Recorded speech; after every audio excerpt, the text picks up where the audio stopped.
কৃষ্ণের গান গায়।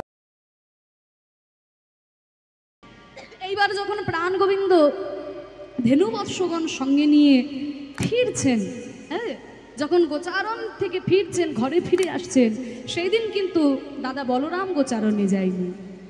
একটা ব্যাপার আছে, দাদা বলরাম কিন্তু সেদিন গোচারণে যায়নি। তা দাদা বলরাম লক্ষ্য করছে কি, অন্যান্য যেদিন কৃষ্ণ গোচারণ থেকে গোষ্ঠ থেকে ফিরে আসে, শ্রীদাম সুদাম দাম্ব সুদামের মায়েরা আগে কৃষ্ণকে কোলে করে, তারপর নিজের নিজের সন্তানকে কোলে করে। কারণ তারা মনে মনে ভাবে কৃষ্ণকে তো আর সবসময় পাবো না, আমার সন্তানকে তো ঘরে গেলে আমি যখন খুশি তখন কোলে নিতে পারবো, কিন্তু কৃষ্ণকে তো আর কোলে নিতে পারবো না। তাই প্রথমে কৃষ্ণকে কোলে নেয়, তারপরে যে যার সন্তানকে কোলে নেয়। কিন্তু আজকে দাদা বলরাম দেখতে পেল কি, যে শ্রীদাম সুদাম দাম্ব সুদামের মায়েরা সবাই কিন্তু আগে কৃষ্ণকে কোলে না নিয়ে যে যার নিজের সন্তানকে কোলে তুলে নিচ্ছে। আবার ধেনুবৎসগুলোও তাই। হ্যাঁ, সেদিন কিন্তু ভাগ্যক্রমে শুধুমাত্র বাছুর যারা ছিল, বাছুরিরা, তারাই কিন্তু গোচারণে গেছিল, গরুগুলো গোচারণে যায় নাই। তা বাছুরদেরকে হরণ করেছে, আর গোবিন্দ নিজ অঙ্গ থেকে তাদের সৃষ্টি করেছেন। তাই গরুগুলোও কিন্তু আগে এসে কৃষ্ণের গা চটে দেয়, আবার কৃষ্ণের জন্য দুগ্ধ দহন করার জন্য তারা আগেই তৈরি হয়ে থাকে। পরে মোটামুটি যারা গরুদের সামনে কিন্তু তারা কিন্তু দুগ্ধটা তাদের সন্তানের জন্যই তারা বাঁচিয়ে রাখে, কিন্তু প্রাণ গোবিন্দের সেবায় লাগবে বলে ধেনুবৎসগুলো কিন্তু আগে থেকেই তাদের দুগ্ধ প্রস্তুত করে দেয় আমার প্রাণ গোবিন্দের সেবায় লাগবে বলে। কিন্তু আজকে দেখা যাচ্ছে ধেনুবৎসগুলো যে যার বাছুরকেই আগে কোলে টেনে নিচ্ছে, নিজেদের আগে দুগ্ধ পান করাচ্ছে। এই দৃশ্য দেখে দাদা বলরাম অবাক হয়ে গেল, কেন এমন ঘটনা বৃন্দাবনে হচ্ছে? কানাইকে ডেকে বলছে, কানাই এরকম তো হয় না। কানাই বলছে, দাদা বলরাম তবে তুমি শোনো, কাউকে কিন্তু বলবে না। আমার ধেনুবৎস আমি খেলতে খেলতে দেখলাম সব হরণ হয়ে গেছে দাদা, আমি আমার অঙ্গ থেকে সবাইকে সৃষ্টি করেছি। অঙ্গ থেকে সৃষ্টি করেছে? বলে হ্যাঁ। আর কেন শ্রীদাম সুদাম দাম্ব সুদামের মায়েরা কৃষ্ণকে আগে কোলে নেয়? কারণ তাদের প্রত্যেকের মনোবাসনা ছিল, মাগো যদি কৃষ্ণ আমার সন্তান হতো। যশোদার কোলে যখন কৃষ্ণ জন্মগ্রহণ করেছিল, প্রত্যেকের মনে বড় বাসনা হয়েছিল যে কৃষ্ণ যদি আমার ছেলে হতো, আমি সদা সর্বদাকে কৃষ্ণকে কোলে নিতাম, নিজের স্তন ক্ষীর পান করাতাম, আদর করতাম।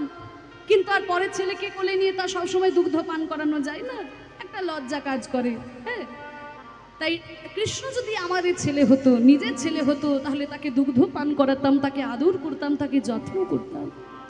কৃষ্ণ কিন্তু এটা জানতেন, তাই এই মনোবাসনা পূর্ণ করার, আর গরুদেরও কিন্তু মনে ইচ্ছা ছিল যে কৃষ্ণ যদি আমার বাছুর হতো, আমি তাকে নিজের কাছে টেনে নিয়ে তার গা চেটে দিতাম, আমার দুগ্ধ পান করাতাম।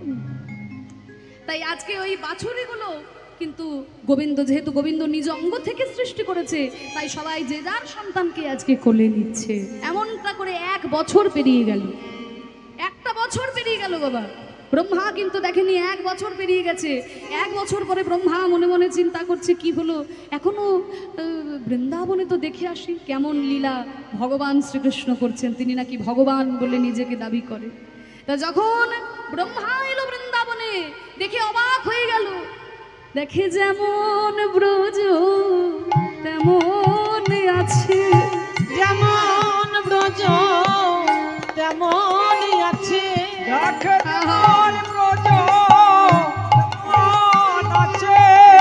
ওই শ্রীদাম সুদাম দামে বসুদাম যেমন ছিল তেমন আছে। দেখে শ্রীদাম সুদাম দামে বসুদাম যেমন ছিল তেমন আছে।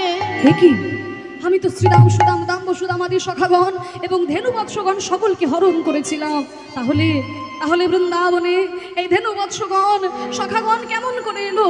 বুঝতে পারলো ব্রহ্মা যে আমি যাকে পরীক্ষা করতে এসেছিলাম তিনি সত্যি ভগবান, প্রত্যেককে সৃষ্টি করে 1টা বছর ধরে তিনি লীলা করছেন। ছুটতে ছুটতে এসে কৃষ্ণের চরণ তলে লুটিয়ে পড়ল, ও গো ভগবান,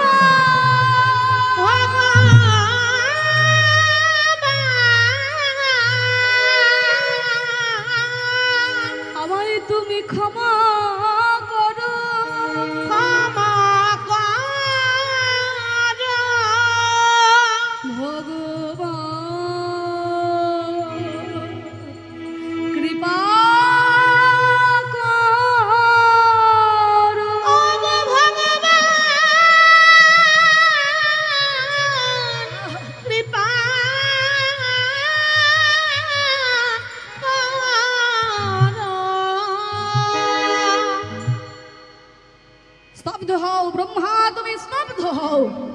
তোমার কোনো কথা আমি শুনতে চাই না। তুমি সৃষ্টিকর্তা ব্রহ্মা হয়ে আমার লীলায় তুমি ব্যাঘাত ঘটালে। সামান্য মানুষেরা আমার লীলা বুঝতে না পেরে যেমন আমার লীলায় ব্যাঘাত ঘটে, তুমি তুমি দেবতা হয়ে, তুমি ব্রহ্মা হয়ে, সৃষ্টিকর্তা ব্রহ্মা হয়ে আমার লীলায় ব্যাঘাত ঘটালে। আমায় তুমি পরীক্ষা করতে এলে, সামান্য মানুষের মতো তুমি আচরণ করলে দেবতা হয়ে। তাই আমি তোমাকে অভিশাপ দিলাম, আগামী কলিযুগে তুমি ওই নরকুলেই জন্মগ্রহণ করবে, যমনের অন্নে তুমি প্রতিপালিত হবে। হে প্রভু, হে প্রভু। চরণতলে লুটিয়ে পড়লো ব্রহ্মা, কৃষ্ণকে স্মরণ করে বলল, প্রভু আমি তোমায় চিনতে পারি নাই, প্রভু আমি তোমায় চিনতে পারি নাই, কিন্তু তুমি আমাকে অভিশাপ দিলে ঠাকুর, আমি নরকুলে জন্মগ্রহণ করব। আমি যেখানেই যাই না কেন প্রভু, আমি যেন সেইখানে গিয়ে তোমার কৃপা লাভ করতে পারি প্রভু। যে লীলায় আমি ব্যাঘাত ঘটালাম, আমি যেন মানুষ হয়ে জন্মগ্রহণ করে তোমার লীলার সাক্ষী হতে পারি, আমি যেন প্রাণ ভরে তোমার সেই লীলা দর্শন করতে পারি প্রভু। তাই হবে, তাই হবে ব্রহ্মা। আগামী কলিযুগে তুমি জন্মগ্রহণ করবে, মুসলমানের অন্নে তুমি প্রতিপালিত হবে। সেই যশোর জেলার, যশোর জেলায় তুমি জন্মগ্রহণ করবে, বাংলাদেশের যশোর জেলায়, সেখানে তুমি জন্মগ্রহণ করবে। আর তোমার নাম হবে হারেশ, পরবর্তীকালে তোমার নাম হবে হরিদাস। আমার জন্মের ৩৫ বছর আগে তুমি জন্মগ্রহণ করবে। আমি চৈতন্য মহাপ্রভু হয়ে যখন জন্ম নেব, তুমি আমার জন্মের ৩৫ বছর আগে জন্ম নেবে এবং হরিনাম দিয়ে তুমি জগৎকে উদ্ধার করবে এবং আমার লীলা তুমি সেদিন প্রাণ ভরে দর্শন করবে ব্রহ্মা।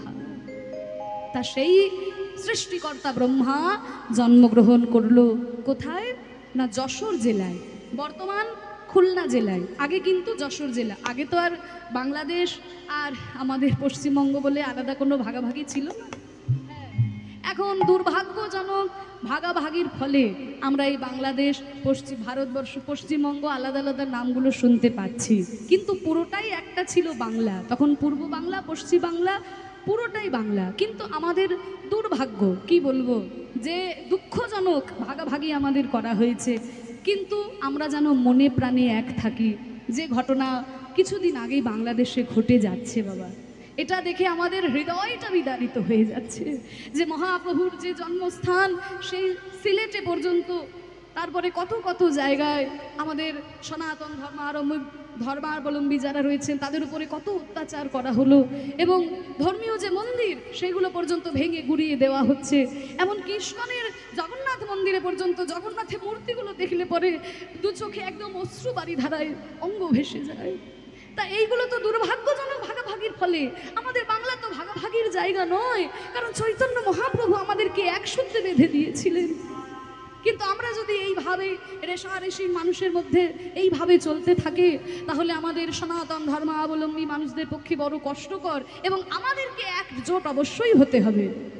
যেমনভাবে আজকে বাংলাদেশের যারা হিন্দুরা এবং সনাতন ধর্মাবলম্বী মানুষরা তারা এক হয়েছেন এবং পথে নেমে আন্দোলন করছেন নিজেদের ধর্মকে রক্ষা করার জন্য।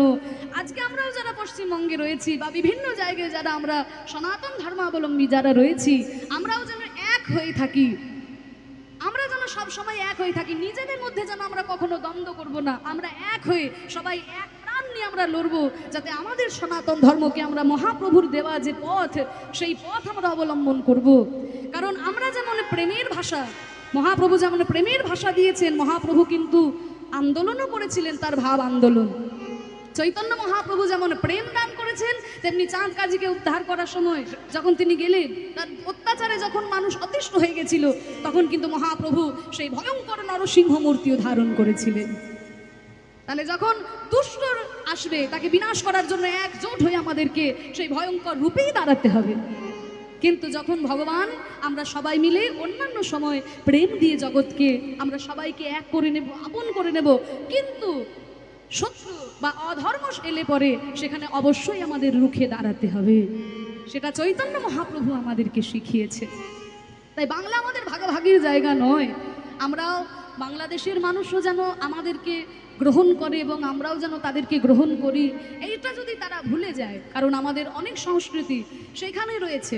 বাংলাদেশের মাটিতে বড় বড় মহাপুরুষ তারা জন্মগ্রহণ করেছিলেন, আজকে সেইখানে মহাপুরুষদের মূর্তিগুলোকে ভেঙে গুড়িয়ে দেওয়া হচ্ছে।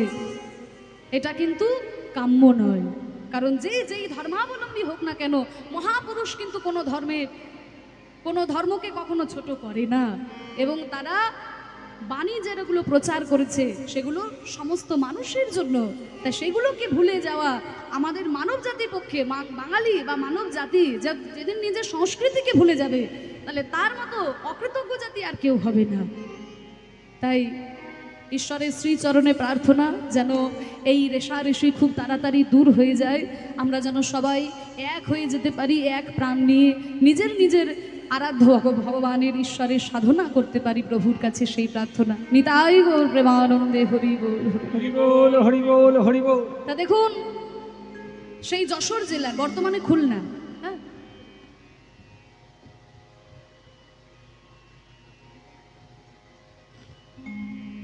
বর্তমান খুলনা জেলার বুড়হন গ্রামে খানাউল্লাহ কাজীর ঘরে জন্মগ্রহণ করলেন সেই হরিদাস ঠাকুর। যশোর জেলায় আছে বুড়হন গ্রাম,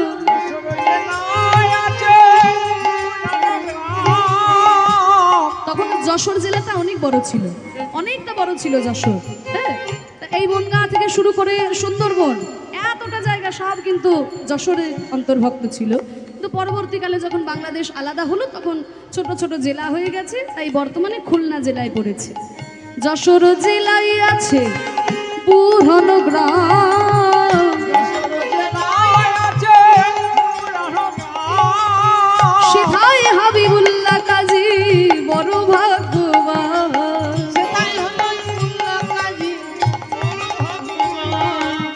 ব্রহ্মায় আসি জন্মিল তাহার ঘরে, ব্রহ্মায় আসি জন্মিল তাহার ঘরে, দেখি পাড়া পড়শি সবে জয়ধ্বনি করে, দেখি পাড়া পড়শি সবে জয়ধ্বনি করে। ও খানাউল্লাহ কাজীর ঘরে জন্মগ্রহণ করেছে, বাহ! ছোট্ট ছেলে জন্মগ্রহণ করলো, কত আনন্দ। কিন্তু ছোট্ট ছেলে জন্মগ্রহণ করার কিছুদিন পরে মহামারী রোগে হারালেন তার পিতা এবং মাতাকে। মহামারী, এই যে কিছুদিন আগে 2020 সালে যে মহামারী আমরা চোখের সামনে দেখলাম, আমরা বইয়ে পড়েছিলাম কিন্তু দেখার কখনো সুযোগ হয় নাই, আমরা সবাই দেখে নিলাম যে মহামারী কেমন হতে পারে। এই যে করোনার মহামারী, আমরা সবাই দর্শন করে নিলাম যে মহামারীতে রোগে কত কত লক্ষ লক্ষ হাজার হাজার মানুষ মারা গেল। ঠিক তেমনি এইরকম এক মহামারীতে ওই তার নাম কি রাখা হলো, তার নাম কি রাখা হয়েছিল সেটা জানা যায়নি। পরবর্তীকালে হাবিবুল্লাহ কাজী যখন তাকে গ্রহণ করেছিলেন, সেই ছোট্ট ছেলে কাঁদছে, তার পিতা মাতা দুজনেই মহামারী রোগে মৃত্যুবরণ করলো। মা বলে শিশু কাঁদিতে লাগিল, ওই মামা বলিয়া শিশু কাঁদিতে লাগিল, হাবিবুল্লাহ কাজী এসে কোলে তুলে নিল, ওই হাবিবুল্লাহ কাজী এসে কোলে তুলে নিল। ছোট্ট ছেলে মহামারী রোগে মা বাবা দুজনেই মৃত্যুবরণ করেছে। একজন ভদ্রলোক, তার নাম হচ্ছে হাবিবুল্লাহ কাজী, ছুটতে ছুটতে এসে দেখে কি ছোট্ট ছেলে লুটিয়ে পড়ে আছে মাটির মধ্যে, কোলে করে নিয়ে ঘরে গেল। ফতেমা, ফতেমা, এ কি, এ তুমি কাকে নিয়ে এসেছো, কার সন্তান? শোনো ফতেমা, এই যে আল্লাহর বকশিস, আমাদের তো কোনো সন্তান নাই, তাই আল্লাহ আমাদেরকে বকশিস দিয়েছে। ফতেমা, এই ছেলেকেই আমি তোমার কোলে তুলে দিলাম, তুমি নিজের সন্তান বলে মানুষ করো। ফতেমা, হারিয়ে পেয়েছি, কুড়িয়ে পেয়েছি, তাই ছেলের নাম রাখলাম হারেস। হারেশ নাম রাখা হলো, হারিয়ে পেয়েছে বলে সেই হারেশ নাম রাখা হলো। আর হারেশ হাবিবুল্লাহ কাজীর ঘরেই ধীরে ধীরে বড় হয়ে তা থেকে লুকোচুরি দৌড়াদৌড়ি খেলার দিকে মন নাই। হিন্দুদের যেখানে হরিনাম হয় কীর্তন হয় সেইখানে গিয়ে হারেশ বসে থাকে। হ্যাঁ, অন্য কোথাও যায় না। যেখানে কীর্তন হয়, যেখানে হরিনাম হয় সেইখানে গিয়ে হারেশ বসে। আর আজকেও এক জায়গায় ছোট্ট ছেলে হারেশ বসেছে, আর সেইখানে কীর্তন হচ্ছে, আর কীর্তনিয়া গাইছে। আর গাইতে গাইতে বলছে, শোনো, এই যে জাতি ধর্ম এগুলো মানুষ সৃষ্টি করেছে, ভগবানের কাছে কোনো ভেদাভেদ নাই, ভগবানের কাছে সবাই সমান। ওরে মন কি করে বরণ কুল, রে মন কি করে বরণ কুল, কি করে বরণ কুল, কি করে বরণ কুল। ওরে যে কুলে জন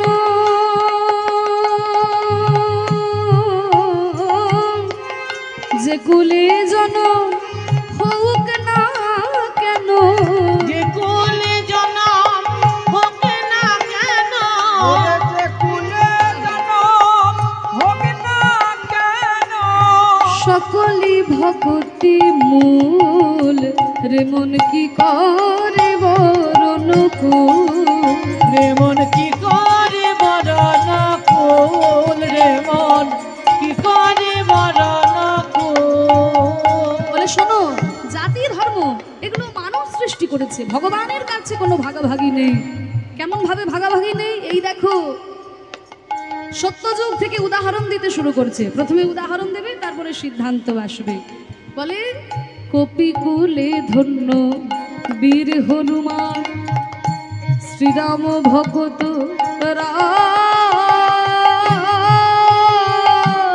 ওই প্রতিকূলে ধন্য বীর হনুমান, শ্রীরাম ধন্য। এই যে বীর হনুমান মানুষ কুলে জন্মগ্রহণ করেনি, হনুমান কুলে জন্মগ্রহণ করেছে, তাও সে ভগবানকে পেয়েছে, রামচন্দ্রের ভক্ত হতে পেরেছে। আবার সেই সত্যযুগে দেখো, দৈত্যের ঔরসে প্রহ্লাদ জন্মে, দৈত্যর উল্লাসে প্রহ্লাদ জন্মে, এই ভুবনে রাখিল দৈত্যর উল্লাসে ভুবনে রাখিল যশ, স্ফটিক স্তম্ভেতে প্রকট নরহরি, হইল যাহার বশ। ঠিক তম্বেতে হইল হইল যাহার বশ।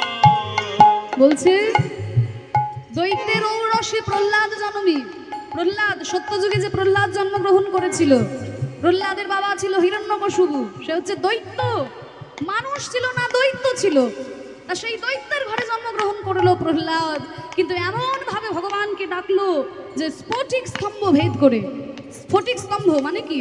পাথরের পিলার যাকে বলে, হ্যাঁ, পাথরের পিলার। তা সেই স্ফটিক স্তম্ভ ভেদ করে নরসিংহ রূপ ধরে এসে প্রহ্লাদের পিতাকে হত্যা করে প্রহ্লাদকে দিয়েছিল ভক্তি রাজত্ব। তাহলে যদি বরণ কুলে কাজ হতো তাহলে তো প্রহ্লাদ পেত না। দৈত্যের ঘরে জন্মগ্রহণ করলো, শুধু সত্য যুগে নয়, তারপরে ত্রেতা যুগে দেখো না কেমন মিতালি করিল কুহক চণ্ডাল বরে।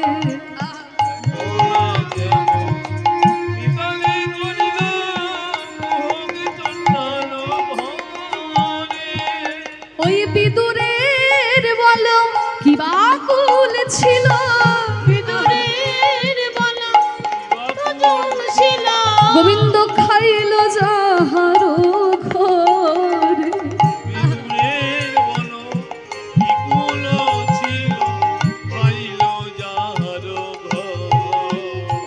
কুহক চণ্ডাল, রামচন্দ্রের এত বড় বন্ধু ছিল কুহক চণ্ডাল। তা সেই চণ্ডালের ঘরে জন্মগ্রহণ করে ভগবানকে বন্ধু হিসেবে পেয়েছিল। দেখো না কেমন ভজনা করিল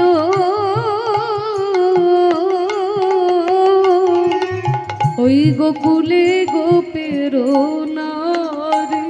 ওই দেখো না কেমন ভজনা করিল গোকুলে গোপন নারী। ওই শ্রীকৃষ্ণ ভজনে সবে অধিকারে, শ্রীকৃষ্ণ ভজনে সবে অধিকারে ওগো সে হরি যে ভজে তারি। শ্রীকৃষ্ণ ভজনে সবে অধিকারে এবারে ভজনতা।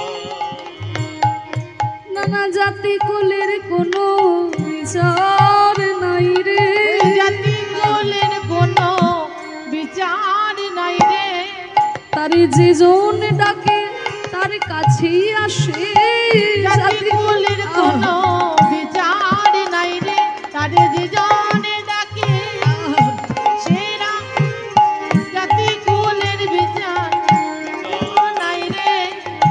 তাই বলছে শোনো, জাতিকুলের কোনো বিচার নেই। তিনটে যুগের উদাহরণ দিল। কি বলছে? সত্য যুগে প্রহ্লাদ দৈত্যের কুলে জন্মগ্রহণ করেছিল, তবু ভগবানকে পেয়েছে। তারপরে ত্রেতা যুগে গুহক চণ্ডাল রামচন্দ্রকে বন্ধুরূপে পেল। আবার দাপর যুগে ওই গোয়ালার ঘরে জন্মগ্রহণ করেছিল ব্রজগোপীগণ, তারাও কিন্তু কৃষ্ণকে লাভ করলো। শ্রীকৃষ্ণ ভজনে সবে অধিকারে কুলেরও গর্ব না। শ্রীকৃষ্ণ ভজনে সবে অধিকারে কুলেরও গর্ব নাই। আর কহে প্রেমানন্দে যে করে গর্ব, ওহে প্রেমানন্দে যে করে গর্ব। ওই নিতান্ত মূরখ সে। কহে প্রেমানন্দে যে করে গর্ব। নিতান্ত মূরখ সে। কহে প্রেমানন্দে যে করে গর্ব, নিতান্ত মূর্খ সে।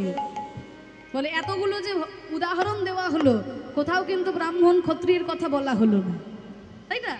দৈত্যের কথা বলা হলো, চণ্ডালের কথা বলা হলো, গোয়ালিনীদের কথা বলা হলো, শূদ্রদের কথা বলা হলো। তা কোথাও তো ব্রাহ্মণ ক্ষত্রিয়দের কথা বলা হলো না। তাহলে ব্রাহ্মণ ক্ষত্রিয় বৈশ্য তারা কি ভগবানকে পাবে না? বলে না, ব্রাহ্মণ বংশে যারা জন্মগ্রহণ করেছে তাদের তো সৌভাগ্য যে তারা ব্রাহ্মণ বংশে জন্মগ্রহণ করেছে। কারণ যে কষ্ট একজন শূদ্রের ঘরে জন্মগ্রহণ করে ভগবানকে পেতে গেলে করতে হয়, ব্রাহ্মণ বংশে জন্মগ্রহণ করলে করতে হয় না। কারণ ছোট্টবেলা থেকে যে মন্ত্র তারা পেয়ে যায়, হ্যাঁ, তারপরে এই যে বেদ মন্ত্র পইতে যখন হয় তখন বেদ মন্ত্র সে পেয়ে যায়। তাহলে ছোট্টবেলা থেকে তো এই কালচারের মধ্যে তারা থাকে, তাই তারা তো সৌভাগ্য। কিন্তু এই সৌভাগ্যটাকে যদি তারা অহংকার করে নেয় তাহলে তার মতো মূর্খ আর কেউ নেই। তুমি ব্রাহ্মণ বংশে জন্মগ্রহণ করেছো, এটা তোমার সৌভাগ্য যে তুমি ভগবানকে খুব তাড়াতাড়ি অতি সহজে পেয়ে যাবে। কারণ তুমি যে বিষয়বস্তুগুলো জানবে বা পাবে সেগুলো সাধারণ মানুষে পেতে পারবে না। কিন্তু তাই বলে অহংকার করো না, অহংকার করো না। তাই এই যে উদাহরণগুলো দিল, হারেশ কিন্তু বসে বসে শুনছে।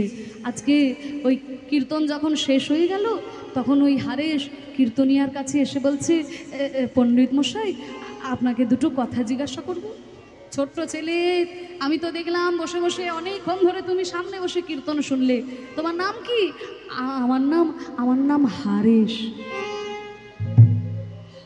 হারেশ, আপনি ঠিকই বুঝেছেন, আমি হিন্দু নই, আমি একজন মুসলমান। কিন্তু আপনি যে বললেন যে জাতি কুল ধর্মের কোনো বিচার নাই, ভগবানকে ডাকলেই ভগবানকে পাওয়া যায়, এটা কি সত্যি? হরিনাম সবাই করতে পারে? পণ্ডিত মশাই, আমিও কি হরিনাম করতে পারবো? বলে কেন হরিনাম করতে পারবে না? হরিনাম সবাই করতে পারবে। কেন? আমাদের ধর্মে তো আপনারা যাকে বলেন হরি, যাকে বলেন ভগবান, আমরা তো তাকে বলি আল্লাহ। তাহলে আমি হরিনাম করতে আমার বড় ভালোবাসা লাগে, তাহলে কি আমি আল্লাহর নাম করব নাকি হরির নাম করব? ছোট্ট ছেলের মনে প্রশ্ন।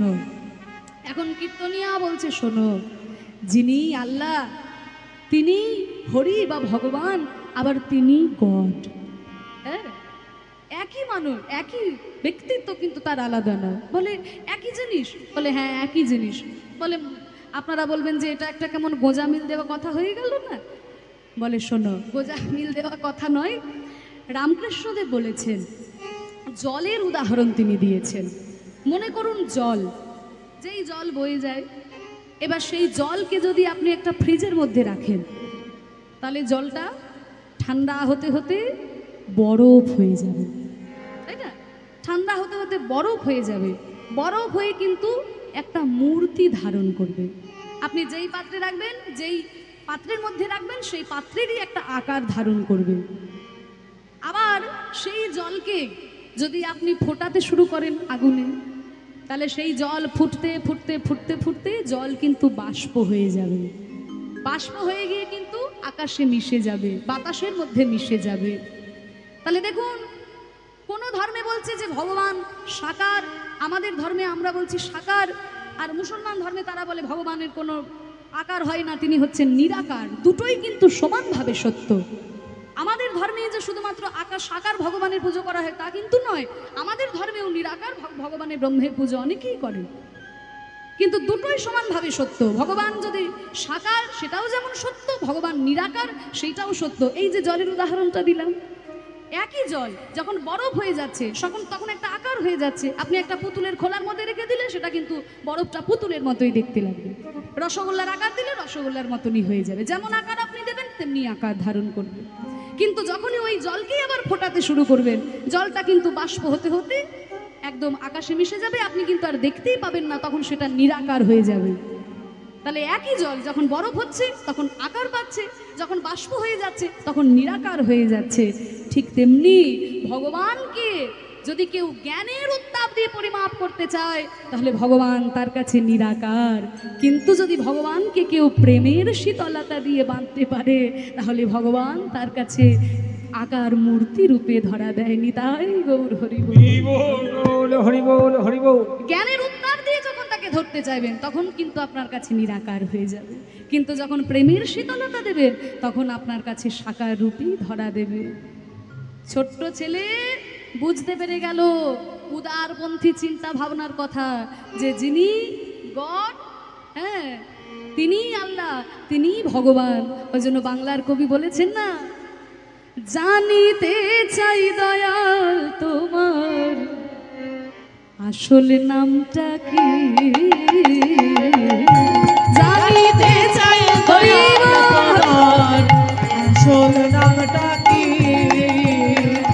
ওই জানিতে চায় দয়াল তোমার আসল নামটা কি।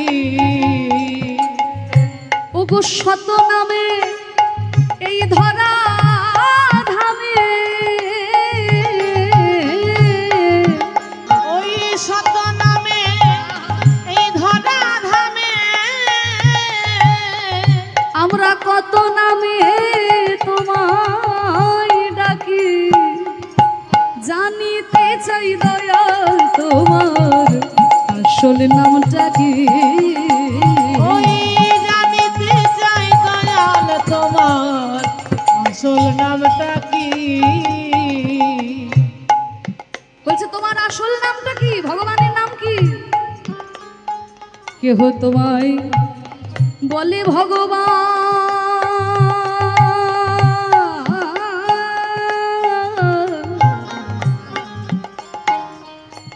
আবার গড বলে কেউ করেছে আহ্বান। কেউ ভগবান বলে ডাকছে, আবার কেউ গড বলে ডাকছে। কেহ তোমায় বলে ভগবান,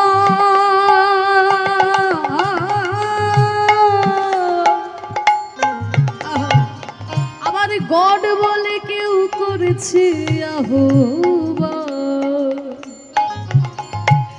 গাইলাম জীবন ভরে মুখস্থ গান,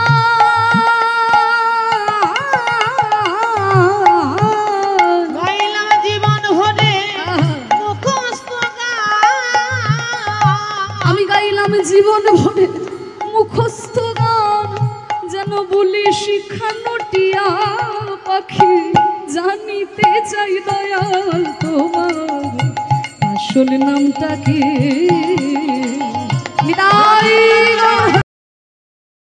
গোরা